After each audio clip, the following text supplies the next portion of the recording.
foi ser imprensa com Katie e Volynets, apurada para os quartos de final deste Oeiras Open. Katie, congrats for the win, for the 2 wins already. How has it been for you here in Oeiras? How happy are you to be in the quarters? It's been good so far. We've dealt with some interesting weather, but today was a beautiful sunny day, and I really like the facilities. I like the way the courts play too, so I'm happy to be on clay, and I'm happy to keep playing more matches. How tough has it been for you to deal with the rain delays, the wind as well, because it's very particular here? Was it easy for you to adapt and survive? Definitely not easy to adapt, but kind of fun. I take it like fun because everyone has to deal with it, and if I have a good attitude about it, then it's more fun for me to play as well on the court, so I don't mind. It's not bad.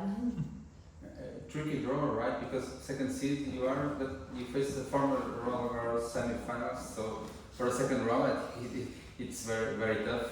How did you manage to win in straights? Because I think you were set breakdown in the first one. I think so. Yes. How did you manage to win in straight sets? That's a very tricky opponent for sure. I actually lost to her last time, and that was on hard court. And this was our first match on the clay, and I was a breakdown. She started very, very strong, and I had to adapt and adjust the game plan. And once I changed a lot of things, it started to go my way. Can you tell us what you change? Yeah, I started to move better, and I started to play more angles and to show more aggression in my game, and that helped a lot. Steve said, Zidansek has quite a, you're Volynets. Yes. Zidansek has quite a pedigree, obviously, French Open semi-finalist. You played it twice before. Did you see any difference though in maybe her level today compared to those previous two matches? It's really difficult to compare because both of the last times we played in Thailand, and the conditions were completely different. It was like a slow hard court and really hot and humid, and I felt like there were different factors that both of us were dealing with, so it's really tough to make a comparison, but I thought that her level is always tricky to deal with, and I was happy with the way I managed it today. When you come up against a sort of well-known player, maybe like Zidansek, but also lesser-known players, do you do a lot of tactical thinking and preparation, maybe with your coach, talking about her strengths and weaknesses, and did that take place in the last 24 hours? Yes, definitely. I like to be prepared for the match, so I like to know how their strokes look, I like to know their tendencies, so I like to watch videos myself and also to have my coach watch some videos, and then we make a combined game plan. And as a highest player remaining in the draw, because Alex lost a couple hours ago, I know the draw is pretty tough, pretty even, but do you see yourself one of the favorites to win the title, maybe, or how do you see your chances here in Portugal? I think it's still quite early. I just like to focus on one match at a time because I think everyone can show up with a really high level. So I prefer to focus on playing my best tennis with what I have each day and to enjoy it that way. And now you see your level at the moment. I remember last year you made a great run in Oeiras, for example. Of course, the points dropped this year, but how do you see your level at the moment? Yeah, I think the points dropping or adding each year is definitely something that I had to get used to because I think last year I was just gaining all the time. And sometimes it doesn't reflect the level because you can play really well and still not win, or you can figure out a way to win when you're not playing well. But I like how it's going with the improvement, and I'm enjoying the level. You've been to many big places around the world, so what can you tell us about your time here in this complex first and also in the city? I don't know if you had the time to explore a little bit. How has it been? Yes, it's actually a very beautiful city, and it reminds me of my hometown in California because they have the Golden Gate Bridge. I'm not sure how they call it here, but I think it's the same architect who designed it. So it's very nice to see that from the hotel. It kind of brings a home feeling, and it's always beautiful to stay near the water. It's lovely to walk around. I really like everything outside in the city and also on the courts here. Have you had time to try the pastel de nata, the famous one, or not yet? No, what is it called? Pastel de nata. It's the most famous pastry. Okay, I'll have to try the pastry. I really like pastries, so So I you will have make the sure to Pastéis try. de Belém, the original shop. It's very close to the WTA. Great. I know Pastéis de where I'm Belém. going. It has like egg custard in the middle with Yeah. the pastry. I will So like it's that. nice. Custard tart, yeah. I will definitely like it. After the title, maybe. Maybe, yes, exactly. Or at least don't tell your Better coach. to keep having a good diet and then after, if I deserve one, I will take one. Yesterday you said to John, I was hearing the interview, you said to John that you really like clay courts, you are in love about the clay, I think you said something like that.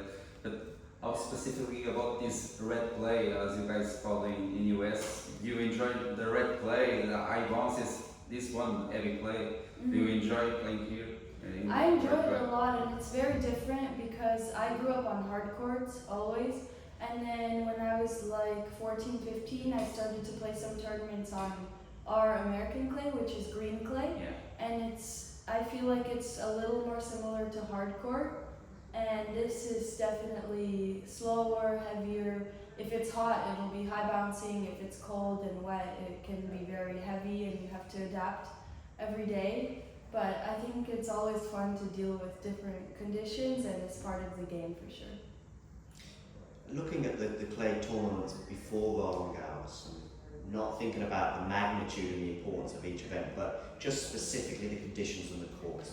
So let's throw Oeiras in, because you're here and you're playing. Madrid and Rome, I'm not sure what other clay court tournaments you've played in the past. Which one is the closest, would you say, to those courts and those conditions in Paris?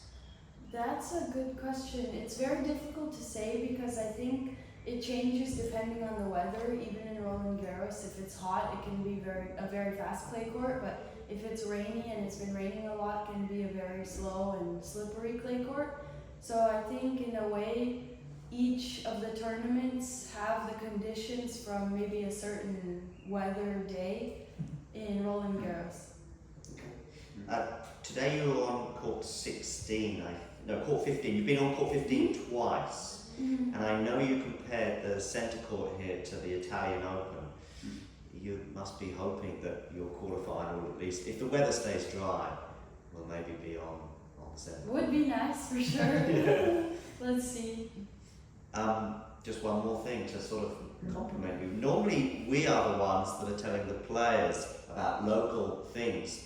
But yeah, you know your stuff regarding the bridges in San Francisco and Lisbon, so I just want to compliment you on that. Thank you, I appreciate it. I try to do my research a little bit. So you did some research, didn't you? Yes, it's a lot of fun for me to know where things are coming from because I can't just look at it and pass. I look, I notice, and I want to know about it.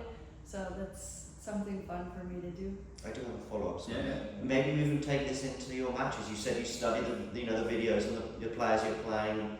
You've got this curious mind maybe that helps you on the tennis court. Yes, I have a very curious mind, so I have to fill it with different things in order to be happy. Cool. And talking about knowing where you are, this is the WTA tournament, but a 125 tournament. We have 250 this week. Of course, Stuttgart as well, but Stuttgart maybe too strong for your ranking at the moment on the main draw. But did you consider to play in Rouen, or do you prefer here because it's outdoors? Why the decision to play here? That's actually a funny story because we signed up for all 3 tournaments. Okay. I put first priority Stuttgart in case I get in there. Then I put second for Rouen, and then I put third for here. For me, it was important to play in the main draw, so the system automatically left me in here, and I was happy with the system decision. We just put it, and whatever it is, it is. So no main draw in France? I think so. I looked. I would have been 1 out. Okay. So eventually I would get in, but we preferred to make the travel plans early, and I know this is a very nice place, so whichever tournament the system put me in, I would be happy. And did it change your mindsets coming? Because it's difficult. It's different playing 125 to 50 maybe. Talking about the favorite or I should win or it is the same mindset for you in both tournaments. It can be different, but I think right now it's the same because I know that it's the beginning of red clay season and everyone can show up with a really good level or everyone can still be adapting. So it's kind of the same for me. I just really wanted to play. No, maybe just to finish, it's still not even 3 p.m. So what do you do on a sunny day in Lisbon? Do you go for a walk? Do you stay in the hotel? What are your plans for it? Maybe I will research a nice dinner place to go. Okay, that's a good Yeah. idea. Yeah, there's still a lot of time, so it will be good to have a nice dinner and recover. We have some good restaurants. I will ask for recommendations for sure. Enjoy then. Thank you so much.